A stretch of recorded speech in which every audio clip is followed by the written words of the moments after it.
पिछले कुछ दिनों से हम सभी जिस बड़े इवेंट के लिए एक्साइटेड हैं, उस इवेंट का एक बहुत बड़ा अनाउंसमेंट हो चुका है। यानी कि LIC ने अपना IPO लॉन्च करने के लिए सेबी को अपना DRHP डॉक्यूमेंट फाइल कर दिया है। IPO dates, lot size, price band etcetera की डिटेल्स अभी तक रिवील नहीं हुई है, लेकिन ये आज तक का सबसे बड़ा IPO है जिसका इश्यू साइज कंपनी की टोटल इक्विटी का 5% है और ऐसा एक्सपेक्ट किया जा रहा है कि लिस्ट होने के बाद मार्केट कैप के हिसाब से LIC इंडिया की सबसे बड़ी कंपनी होगी। तो चलिए LIC के DRHP का रिव्यू करते हैं और जानते हैं इसके बारे में कुछ खास इन्फॉर्मेशन। सबसे पहले हम LIC की कुछ बेसिक डिटेल्स की बात करेंगे।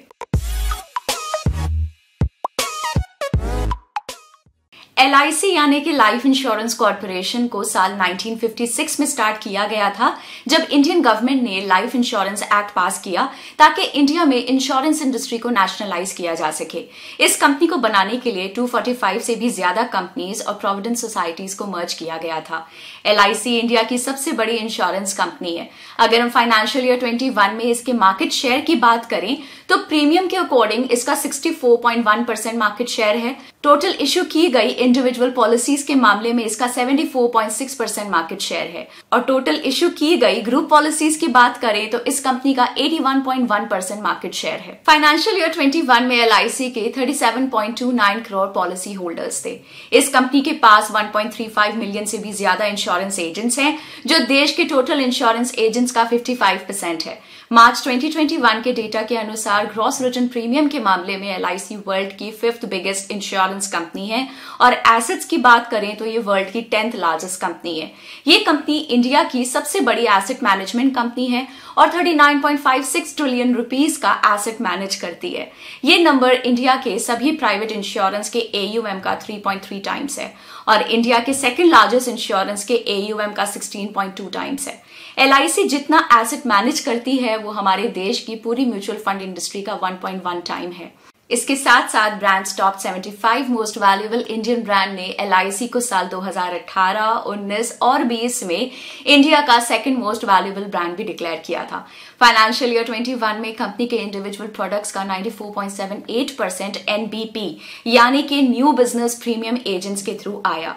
सितंबर 2021 तक के डेटा के अकॉर्डिंग कंपनी के 2048 ब्रांचेस और 1554 सैटेलाइट ऑफिसेज हैं, जो इंडिया के 91% डिस्ट्रिक्ट्स को कवर कर लेते हैं। इंडिया के साथ साथ कंपनी की फिजी, मॉरिशस और यूनाइटेड किंगडम में भी ब्रांचेस हैं और इसकी बहरीन, बांग्लादेश, नेपाल, सिंगापुर और श्रीलंका में भी सब्सिडरीज हैं। लेकिन कंपनी का मेजर बिजनेस इंडिया में ही है, क्योंकि फाइनेंशियल ईयर 21 के टोटल प्रीमियम में इंटरनेशनल ऑपरेशंस का सिर्फ 0.73% कंट्रीब्यूशन था।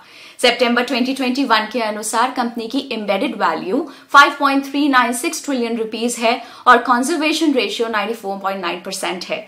तो ये थी LIC के बारे में कुछ बेसिक डिटेल्स।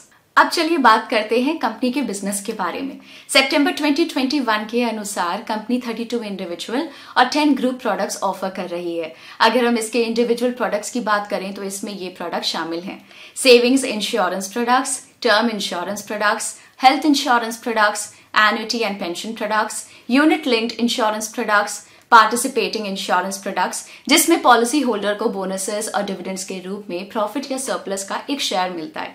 अगर हम इस कंपनी के ग्रुप प्रोडक्ट्स की बात करें तो उसमें ये प्रोडक्ट्स आते हैं: group term insurance products, group savings insurance products, group savings pension products, group annuity products. अगर हम LIC के डिस्ट्रीब्यूशन नेटवर्क की बात करें तो इसमें 1.34 मिलियन इंडिविजुअल एजेंट्स आते हैं और 72 बैंक इंश्योरेंस पार्टनर्स हैं, जिसमें 8 PSU banks, 5 private banks, 13 regional banks और 45 कोऑपरेटिव बैंक शामिल हैं।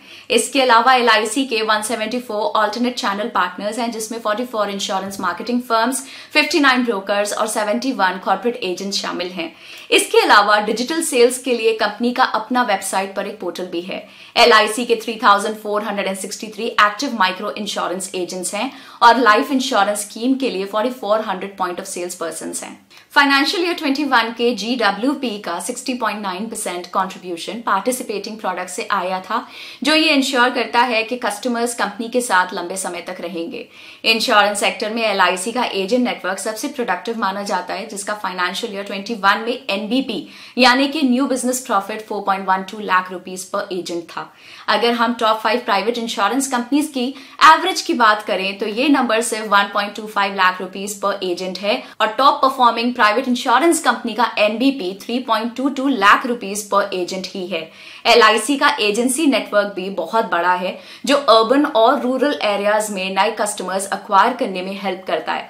अगर हम फाइनेंशियल ईयर 21 में रूरल एरियाज में नई पॉलिसीज की बात करें तो उसमें LIC का 71% मार्केट शेयर है। अगर हम फाइनेंशियल ईयर 22 के टॉप 5 सेलिंग इंडिविजुअल प्रोडक्ट्स की बात करें तो उसमें ये प्रोडक्ट शामिल हैं।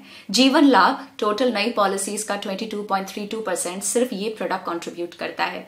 न्यू एंडाउमेंट प्लान, ये प्रोडक्ट नई पॉलिसीज का 18.65% कंट्रीब्यूट करता है।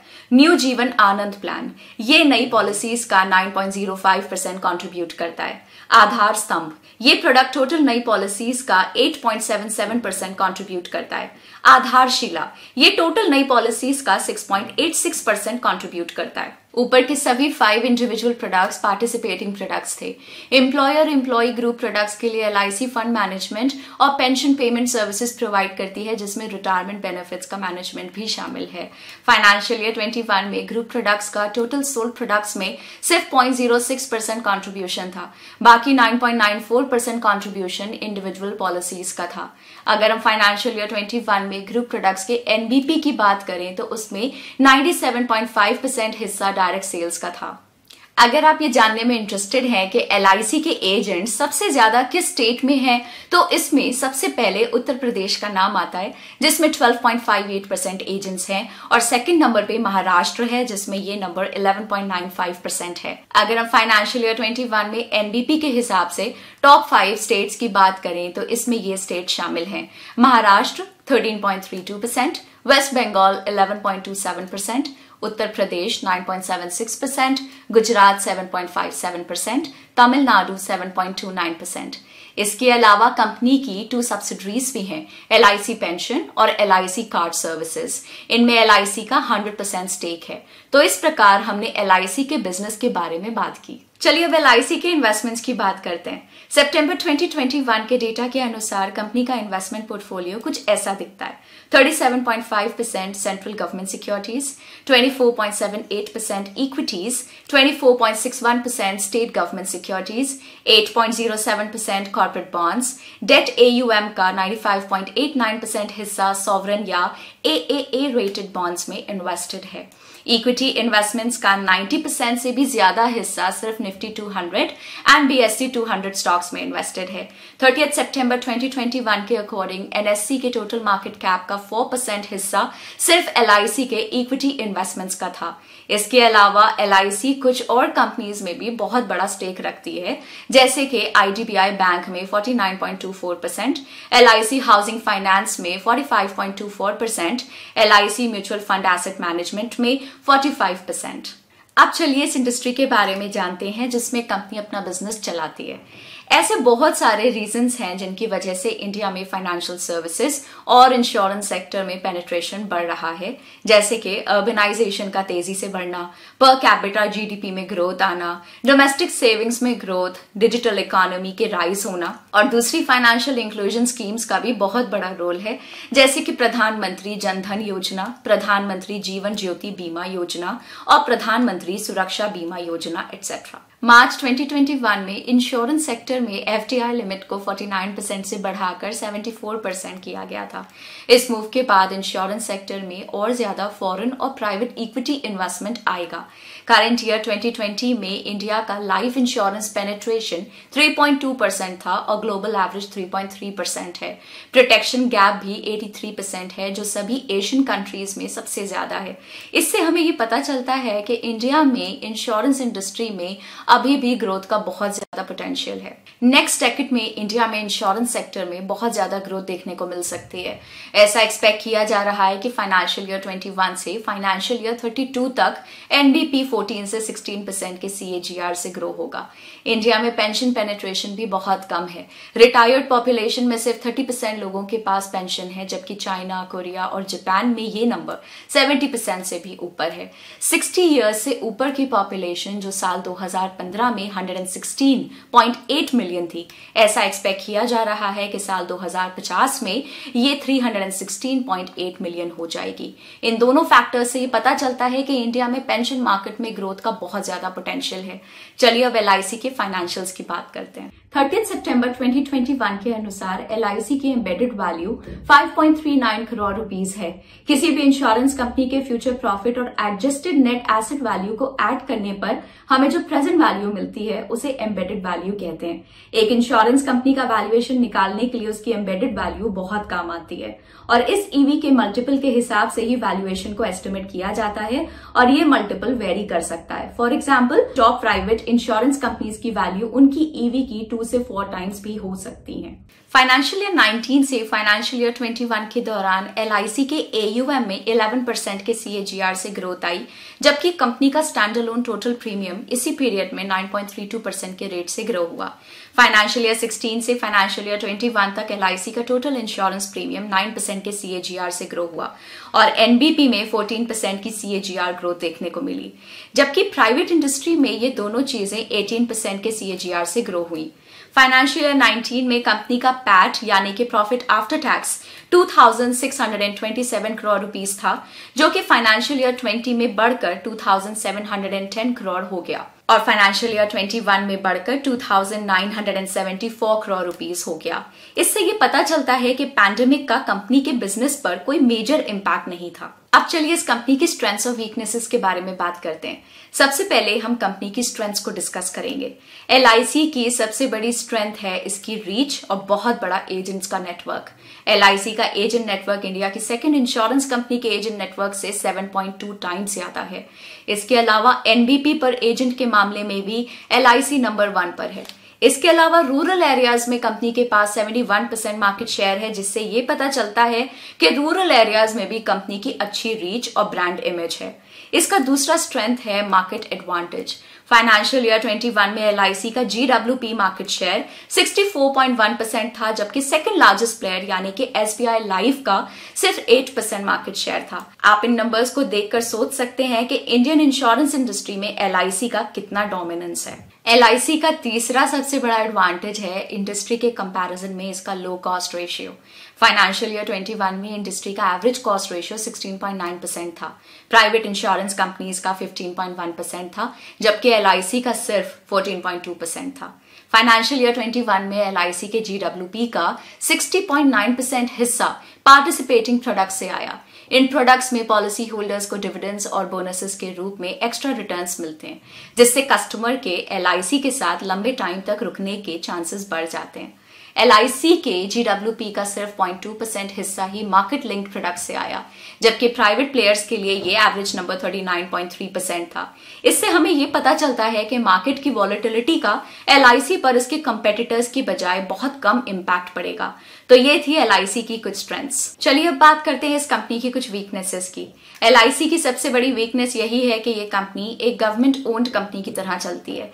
इसकी वजह से इसकी ऑपरेशनल एफिशिएंसी प्राइवेट प्लेयर्स की तुलना में कम हो जाती है और इसकी वजह से फ्यूचर में ऐसा भी हो सकता है कि प्राइवेट प्लेयर्स इसको बीट कर दें।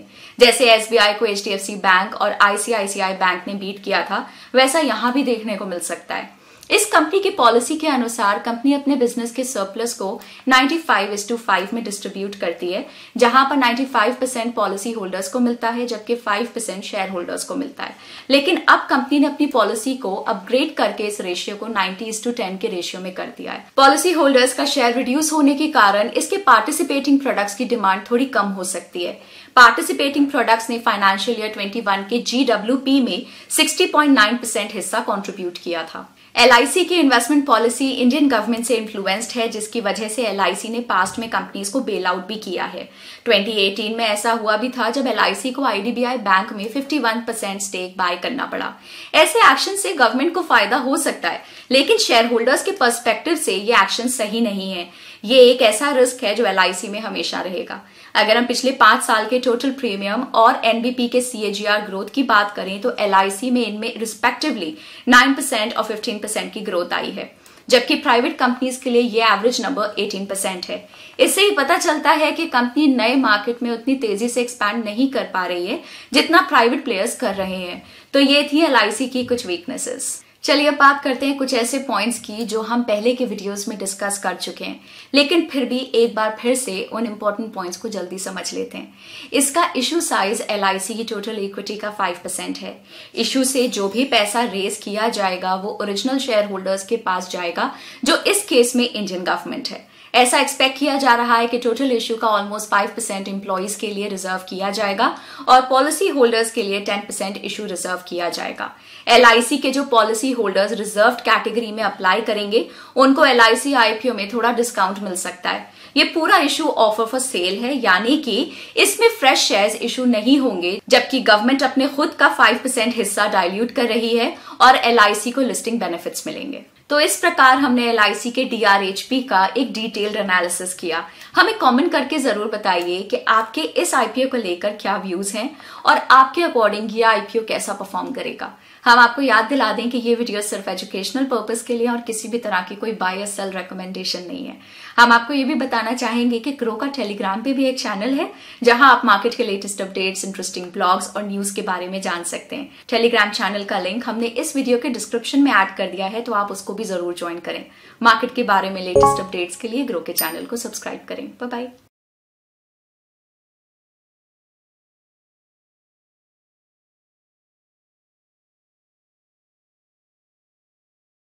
Investment in securities market are subject to market risks. Read all the related documents carefully before investing. Please read the risk disclosure documents carefully before investing in equity shares, derivatives, mutual fund, and or other instruments traded on the stock exchanges.